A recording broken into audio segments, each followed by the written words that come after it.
The rain had been falling steadily since noon, as if Savannah wanted to wash away her own sorrows. But Marcus Zane saw no redemption in the water.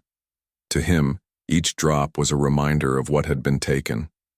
He was standing in front of the Kavanaugh Hotel, where for 45 years his father had served guests as a silent butler, and he, as a young man, had helped in the kitchen on Sundays. It was supposed to be his. It was supposed to be an inheritance of honest sweat, but it had become a luxury for thieves in suits. He was wearing a cheap coat, the same one he wore when he slept on the benches at the bus station. He had a neatly trimmed gray beard. His eyes didn't blink.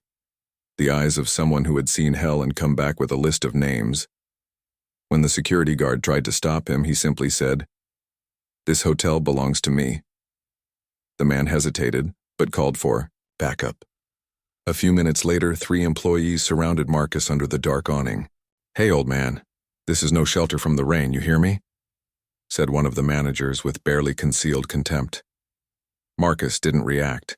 He took a step forward and stared at the golden sign with the name of the family that had stolen everything from him. Finally, he muttered, "Zane. This place should be called Zane." "Look, you have 5 seconds to leave," threatened the security guard. "I've left before. I was dragged. But now I'm the one who decides when I leave." The slap of rain on his face didn't bother him. Nothing hurt more than the day he was tried for an armed robbery in his own hotel. The cameras were off, the air, and the witnesses had disappeared. 15 years in prison, eating dust, 30 on the streets, watching the empire grow on the ruins of his name. "We don't want to call the police, sir," began the manager. Marcus smiled bitterly. "They already did, and they already arrested me. Now it's my turn to call those who kept quiet, and they're already listening," as they forcibly removed him. His eyes met those of a woman at the front desk, young, black, eyes alert. She hesitated before looking away. Something about it made her doubt the story the owners had told her. As he fell to the wet sidewalk, Marcus didn't fight. He just stared at the sky. Patience is not weakness, he thought. It's ammunition. And he had a full clip. On the 8th floor of the Kavanaugh Hotel, where the carpet absorbed secrets and the chandelier glittered falsely like the family's moral code, Deborah Kavanaugh stared at the mirror in the private bathroom of the presidential suite. "He's back," she murmured, never taking her eyes off her own reflection. Louis Kavanaugh, her older brother, entered without knocking, his linen shirt open at the chest, smelling of whiskey and resentment. "Who's back?" She turned slowly, her tone cold. "Marcus Zane." For a second, the name froze the room. Louis swallowed. Then he laughed, as if trying to put fear back in the bottle. He must be old, crazy, a bum. He didn't seem crazy. "Are you kidding? This guy disappeared for decades. He showed up now thinking he's entitled to something?" Louis approached the window, looking at the rain that slid like morning on the glass. "You know what our father did to him. Our father did what he had to do to keep the hotel. The world was different then." "No, the world was dirty, and we're still swimming in the same mud." Louis turned around, irritated. "Whose side are you on, Deb?" She sighed, crossing her arms. Deborah had never easily swallowed the family's official version. As a teenager, she had heard hushed conversations, envelopes exchanged, lies that smelled of mold. And now, seeing Marcus being thrown out onto the street like trash, something inside her burned. Something Louis would never understand. "You saw how he looked at the facade, Lou? That was his. We built this on his bones. And what do you want? To give him back the key? To say, 'Sorry, take your legacy'? I want to understand why everything always has to bleed before it can be resolved." Louis didn't answer. He walked over to the minibar and poured 2 fingers of whiskey. He drank in silence. Downstairs in the staff room, Samuel Hodge was wiping down the counter. A former veteran, a skilled cook, his eyes saw more than they let on. The rumor was already going around. A crazy old man showed up saying the hotel was his. Samuel, however, knew that name and that story. Zane, he murmured, as if he had heard an old echo. In 1962, he had seen Marcus come in through the back door with a briefcase full of architectural plans. He had a dream of modernizing the hotel, making room for new black talent, creating a luxury space run by people like him. It was bold, it was dangerous, and so it was destroyed. Samuel dried his hands and looked at his watch. It was time to leave. But that night, instead of going straight home, he walked to the side alley where Marcus had been thrown hours before. All he found was a folded piece of paper stuck to the post, soaked with rain. It was still read, "I did not come to steal back. I came to remember what is mine." Samuel took a deep breath. Then he laughed softly. "So you really are back, Marcus." At the private hospital in Savannah, Edwin Kavanaugh, the patriarch, was breathing with the help of machines. The tubes snaked like dry roots around his withered body. His eyes had not opened for days, but for a brief moment, a tear ran down the left corner. No one saw it, but the past, that one thing, never closes its eyes. The iron of the old bridge trembled under Marcus's heavy footsteps. The rain from the night before still dripped on the beams, as if the world had not finished crying. Below, the Savannah River ran thick and dark, carrying stories no one dared tell aloud. It was there 29 years ago that Marcus promised himself, if he survived prison, he would return, and he would not leave without a name, without justice, without a legacy. Augusta State Prison, 1963. Damp cells, muffled screams, rats more trustworthy than guards. Marcus Zane entered with the number 42,766 sewn into his chest. He left with an entire library in his head and an army of ghosts in his soul. He read everything they let him in: law, business, biographies of men who had fallen and risen without blood on their fists. He was no saint. But he was also not the devil the newspapers said. His only visit in 15 years was from a lawyer paid for by charity, who, after losing his appeal, disappeared like cigarette smoke. What kept him going? A simple phrase his father repeated every time he came home from work, tired and still, smiling. A man can lose everything but his word. Back in the present, Marcus entered the small rental apartment where Samuel was waiting for him. A simple table, 2 cups of coffee getting cold. An old record player played Nina Simone, as if she also carried some similar pain. "I thought you were just a ghost, Marcus," Samuel said without getting up. "What if you were? Then I'm talking to a ghost more stubborn than many living people." They both laughed, breaking years of silence. Marcus sat down.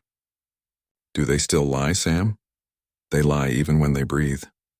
Marcus took a thick envelope out of his backpack. Inside were old documents, sketches of the original project for the hotel in his father's name, with forged signatures on the transfer records, and more, invoices for money laundering contracts from the 1960s. "Where did you get these?" "Some people owe favors. Others can't stand the lie any longer." Samuel leafed through the papers, whistling softly. "This might make noise." "I don't want noise," Marcus replied. "I want crack. I want everything they've built to start shaking inside, like that bridge." The next day, Lewis Kavanaugh woke up to the news. A local reporter had received documents implicating the company in old real estate scams. They weren't in the major newspapers yet, but the underground networks were already buzzing. "How come this just got out?" he shouted into the phone. In the hotel lobby, Deborah listened, motionless. It wasn't surprising. The real question was, how many more truths were still buried under the plush carpets? At the back door of the hotel, Marcus was waiting. Samuel opened the rusty grate and let him in. "Are you ready for the first crack?" the old cook asked. Marcus looked up. There was the window of the suite where Edwin Kavanaugh slept, hooked up to tubes. "I've been ready since the day they dragged me out of here like trash." He handed Samuel a small package, sealed, with a name, Deborah Kavanaugh. Delivered tomorrow. No mention of me. And what's in there? The beginning of truth. The package lay on the mahogany desk, untouched. Deborah looked at it as if she were facing an omen. The manila envelope had no return address, just her name handwritten in a script that seemed to whisper, "You're not going to get out of this clean." She took a deep breath, opened it. Inside was a single photo, a yellowed black and white photo of her father, Edwin Kavanaugh, in 1957, in a light-colored suit shaking hands with a young black man in front of the original hotel building. On the back of the photo, a note. Agreement signed, promise broken, cold blood.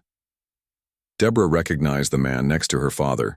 It was Marcus Zane's father, the true creator of the hotel. The man she had heard was just a loyal employee.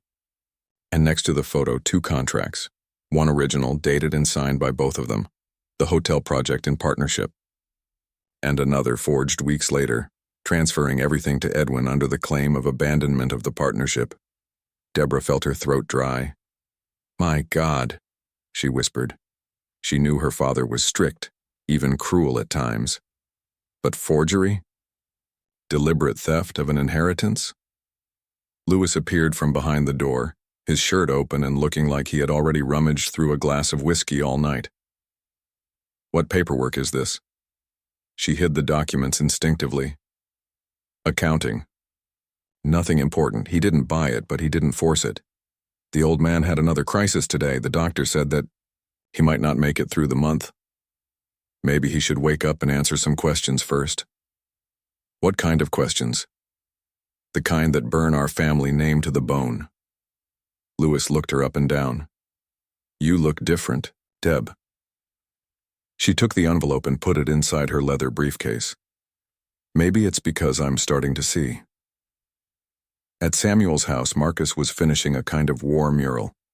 Old newspapers, blurry photos, records of hidden transactions, all connected with red string as if he were untying the exposed nerves of the Kavanaugh family. "I gave her the envelope. She read it. She went pale," Samuel said, handing her a cup of coffee. "Is she going to fight it?" "I don't know. But I saw something in her eyes. Like someone who doesn't want to live inside a lie anymore." Marcus smirked. Some people just need a push to get out of the maze. "And the next step?" "Let's go to the Kavanaugh Foundation. I want to start digging where they say they do good." The Kavanaugh Foundation for Equal Education was the perfect showcase for decades of exclusion and misappropriation. They donated scholarships, but only to names nominated by political partners. They funded events but diverted half of the funds to shell companies. The next afternoon, an anonymous dossier appeared in the offices of a small local newspaper. It proved money laundering and rigging of school bids. On the cover of the dossier was a handwritten sentence. "Every tree that does not bear good fruit should be cut down by the roots." Deborah arrived at the hospital wing that evening. The nurse said that Edwin had been unresponsive all day, but as she sat down by his bedside, she noticed a subtle movement in her father's fingers. "You can still hear, right?" she said firmly. "Then listen to this. The man you destroyed is back.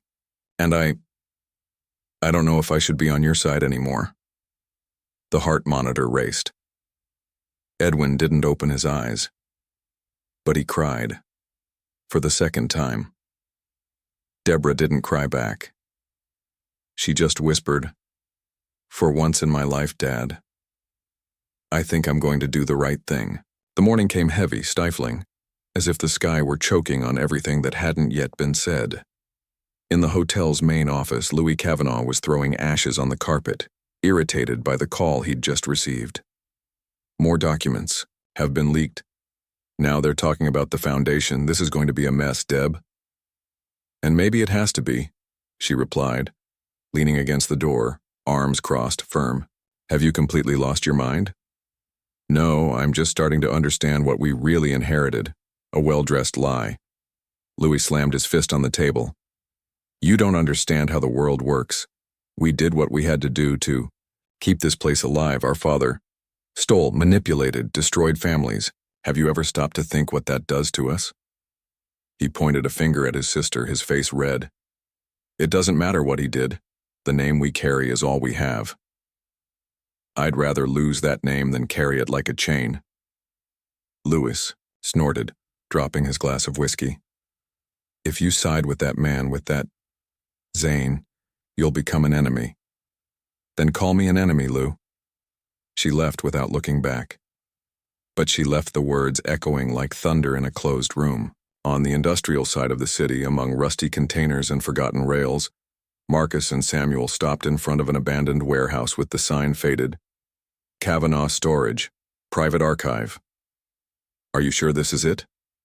Samuel murmured. I am. Samuel opened the lock with the skill of someone who has lived through war. The door creaked like a secret trying to escape. Inside, dust and shadows. Piles of cardboard boxes, furniture covered with sheets, locked cabinets. Marcus walked around as if he were searching for bones in the ground. Finally, he found what he wanted.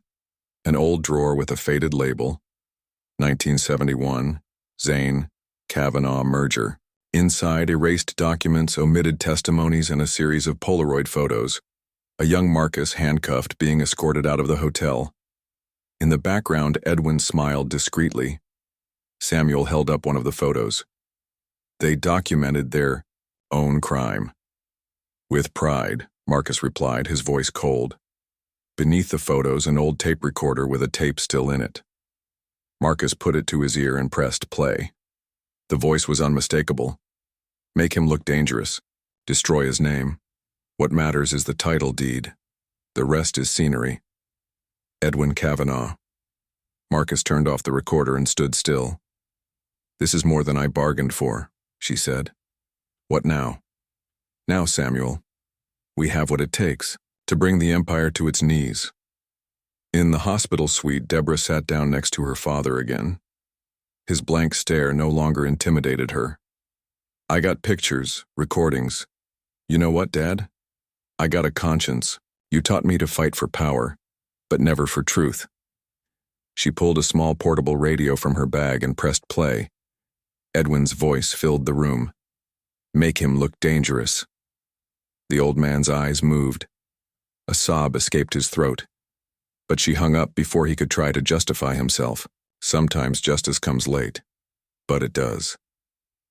She stood up. And I'm going to make sure it does. The morning news was hurriedly reporting. Investigations opened against the Kavanaugh Foundation and possible irregularities in the construction of public schools between 1968 and 1974. Marcus turned off the radio. The pieces were falling like dominoes in perfect alignment. But not everything was falling at the right pace.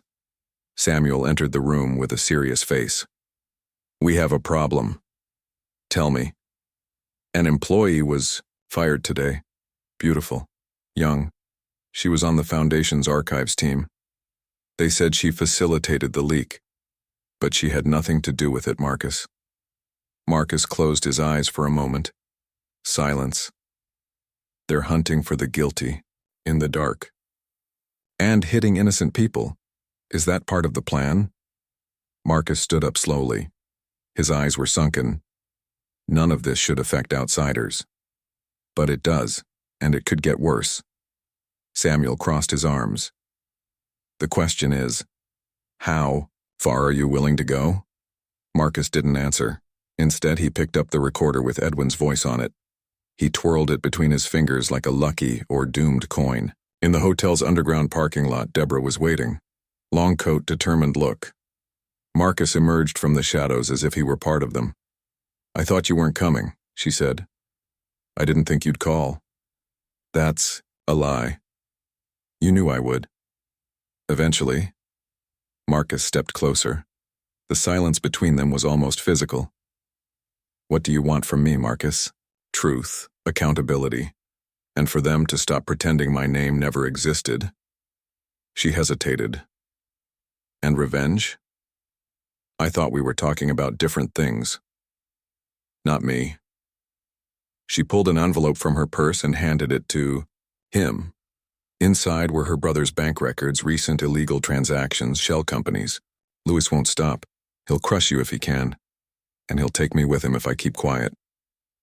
Why help me? She took a deep breath, her gaze fixed on his. Because for the first time I feel like I can do something right. And because, even though I'm a Kavanaugh, it's never helped me sleep well at night.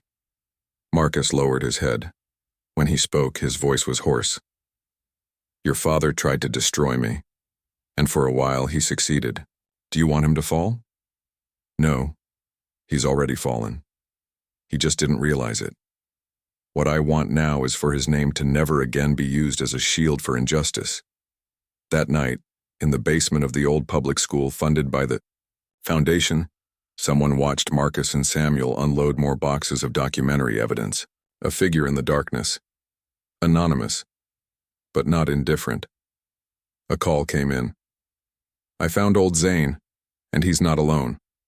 On the other end of the line, Louis Kavanaugh clenched his fists. End it. Now. The bullet tore through the window like a thunderclap of metal. Marcus fell to the ground as shrapnel flew across the table, cutting the air like invisible razors. Samuel shouted from the hallway, Marcus, are you okay? I am, he answered, panting, his body pressed against the cold floor. It was just one. Someone wanted to send a warning. Samuel entered, old revolver in hand, eyes scanning the darkness. Louis. I have no doubt. Outside, a car was already disappearing at the end of the street. Too fast for any reaction, too quiet to be casual. In Louis Kavanaugh's private office, everything was silent, except for the rhythmic sound of a cash register opening and closing. He did that whenever he was about to explode. Opened, closed, opened, closed. Where's Deborah? He asked, one of his assistants. She left, said she had a meeting, didn't leave any details. Louis snorted. He threw the box to the floor with a crash. She thinks she can betray me and walk away? In the corner of the room, a tall man in a leather jacket and empty eyes crossed his arms. Old Zane's still breathing. But not for long, if you want me to finish. Louis approached and placed a wad of bills on the table. Make it look like an accident, but make sure he never talks about it again. Deborah Kavanaugh, on the other hand, entered an auditorium at the Savannah Community Center in front of cameras, journalists, and an audience full of curious onlookers and local residents. At the podium, she adjusted the microphone. Her voice came out firm, without hesitation. Good evening. My name is Deborah Kavanaugh, and today I do not speak as the heiress of a powerful family. I speak as someone who has discovered truths that she can no longer ignore. Murmurs, flashes, curiosity. For decades, our family has benefited from illegal, racist, and inhumane practices. Today, I bring you documents that prove the forgery of property, the misappropriation of public funds, and engineered persecutions. Everything recorded, and everything delivered to the Department of Justice. The audience exploded with voices, some in disbelief, others in support. She continued, and I also want to say this, looking Marcus Zane in the eye. If he's listening, you're right. But let that reason not be lost in hatred, because justice, when it dresses up as revenge, only changes the name of the tragedy. Marcus heard everything on the small TV in Samuel's kitchen. When she finished speaking, he turned off the set. He remained silent. Does this change everything? Samuel asked. It changes the board, but the game isn't over yet. What are you going to do now? Marcus stood up, his eyes firm and a new weight on his shoulders. Now I need to decide if I want to end this war or save what can still be saved. In the dead of night, as she walked to her car, Deborah felt the air change. A headlight suddenly turned on, blinding her vision. A man approached silently. She didn't see his face, but she heard the metallic sound of something being pulled out. And then, everything went white. The night in Savannah was cut by sirens and red lights reflected in the windows. Samuel pulled over 2 blocks from the hotel, his eyes fixed on the smoke that rose slowly and cruelly into the dark sky. They set fire to the community center, he said softly. Marcus didn't answer right away. He watched the fire, but he saw beyond the flames, the faces of the victims, the dreams that had been nurtured there. And now, everything was in ashes. Was she inside? They still don't know. They said Deborah left minutes before the explosion, but no one has seen her since. It was Louis. Of course, but he won't admit it. And now he has an alibi. He's on TV saying that the tragedy was an attack on democracy. Marcus closed his eyes. When he opened them, there was a different glow in them. Less anger, more pain. All this for trying to tell the truth. In a warehouse on the west side of the city, Deborah woke up with difficulty. Her hands were tied. Her mouth was dry. The smell of gasoline and mold filled her nose. The fluorescent light flickered in the cracked ceiling. A fan spun lazily, as if mocking the urgency of the situation. On the wall, a ripped-down picture showed a square of dirt. She didn't cry, didn't scream. She just stood there silently listening to footsteps in the distance. Muffled voices. One of them, familiar. We won't hurt her, unless Zane keeps talking. He won't stop, you know that. Then she's our currency. The next day, Marcus showed up at Louis's door. He was wearing the same worn-out coat. He had the eyes of someone who hasn't slept and doesn't forgive. Louis appeared in the hallway, trying to keep his composure. I thought we'd only see each other in court. Where's your sister? Funny, I thought you knew. Marcus stepped forward. I want Deborah back, safely, or I'll take it all away. Her name, her fortune, her memory. Louis smiled coldly. You think you're the hero of this story, but you're just another old man full of grudges. I used to be the man who wanted to destroy everything with his hands, but now I understand. Revenge consumes what it touches, even the one who carries it. So you're going to give up? No, I'm going to do what's right, even if it costs me my victory. Marcus tossed an envelope on the floor between them. Inside was the final piece of evidence. Invoices, illegal transfers, recordings, enough to bury the Kavanaugh empire and take Louis with it. You have until the end of the day to bring Deborah back, or I'll turn this over to the prosecutor. Hours later, an anonymous note was left in Samuel's mailbox.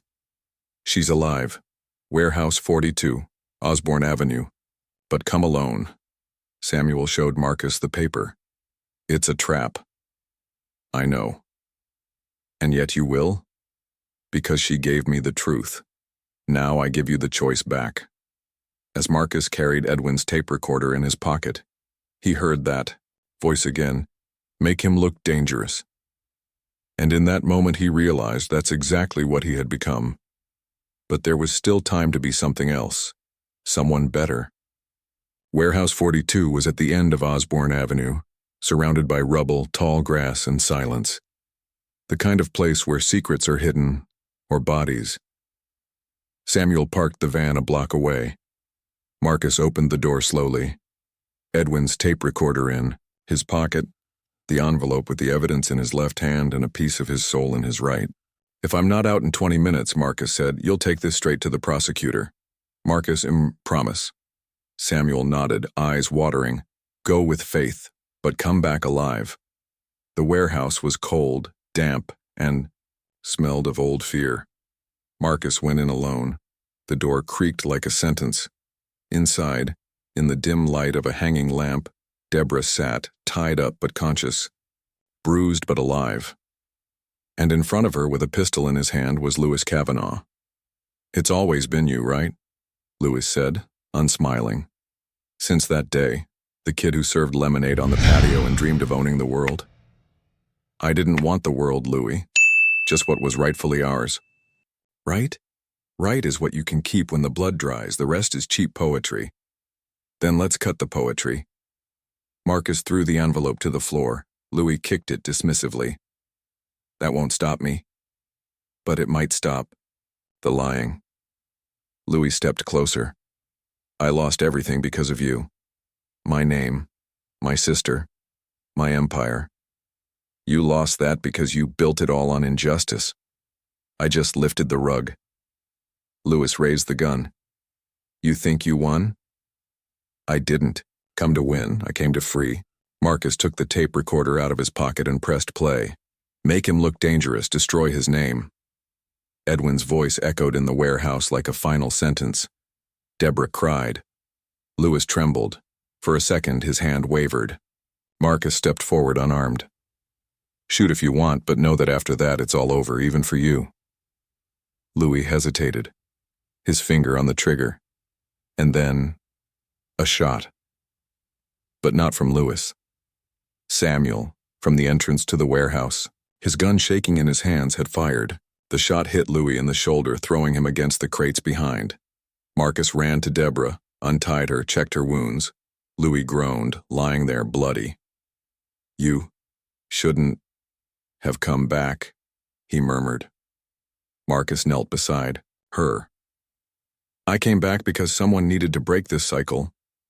Louis looked up, for the first time, without arrogance. Just tiredness. Then, end it already. Marcus took a deep breath. He picked up the fallen gun. Aimed. Samuel shouted, No. That kills you too, Marcus. The silence was suffocating. Marcus's finger on the trigger. And then he lowered the gun. Justice is not written in blood. You never understood that. Hours later, Louis was taken away by the police, wounded, handcuffed, but alive. Marcus handed the envelope to the prosecutor. The evidence was irrefutable, and Deborah, now at his side, held his hand firmly. You could have taken revenge. I almost did, but my soul is worth more than the taste of victory. She smiled, weak but true. That is real strength. The next morning, the newspapers printed, Kavanaugh empire collapses after explosive revelations. And in the middle of a city still rebuilding, Marcus Zane walked with his head held high for the first time in 45 years. 3 months later, Savannah looked different. Summer had given way to fall, the trees dropping golden leaves as if the past were being swept away, one day at a time. Scaffolding had been erected where the old community center had burned down. Children played around it. A new project was taking shape, funded by public donations and in Zane's name. Marcus watched from a distance, hands in his pockets, beard trimmed, new coat but still with the same posture, firm, sober. Beside him, Deborah, her last name now discreetly absent from her public signature. I never thought I'd see this, she said. Neither did I. But God doesn't write with our hands. He molds even when we only see shards. She looked at him, surprised by his words. Do you really believe that? You don't have to call it faith, but it's something that kept me together, when everything told me I should break. She nodded. They both knew that peace was made of choices, not miracles. Louis Kavanaugh, now confined to a private psychiatric ward, spent his days in silence. He didn't speak, he didn't read, he didn't answer the doctors. He just stared out the window, watching the same trees shed their leaves. Maybe he was counting time backwards. The empire was dissolved. The accounts were frozen. The newspapers stopped mentioning his name, and the story began to be told by others. By survivors. Samuel opened the doors to the new soup kitchen. The smell of fresh bread and coffee warmed the atmosphere, attracting families and young people who had previously gone unnoticed. Will he show up today? A volunteer asked. Marcus? Samuel smiled. He's never the first, but he always does. At the back of the room, hanging on a red brick wall, was a picture of the original hotel with the caption, "The future only grows in real soil." MZ. On the banks of the Savannah River, where the old bridge still stood, the test of time, Marcus sat alone. He threw a handful of dirt into the wind, not ashes, dirt, like someone planting. In his pocket was one thing, Edwin Kavanaugh's old tape recorder.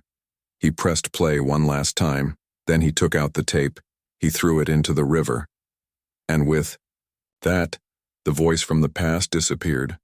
Only the sound of the water remained, and his heart, finally, light.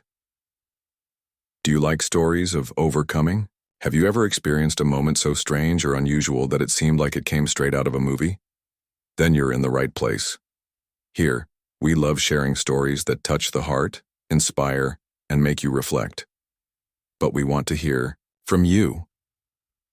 Share your story in the comments, that special moment, or even something that made you believe in the power we have and never imagined.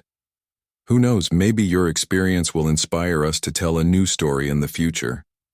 Imagine seeing your story transformed into a tale that can move other people around the world. And if you like this video, don't forget to like it. This not only motivates me, but also shows me that sharing these experiences makes a difference. After all, together we can create a space full of love, empathy, and good stories. So, let's go. Like, comment, and of course, share. Who knows, the next chapter will be inspired by you.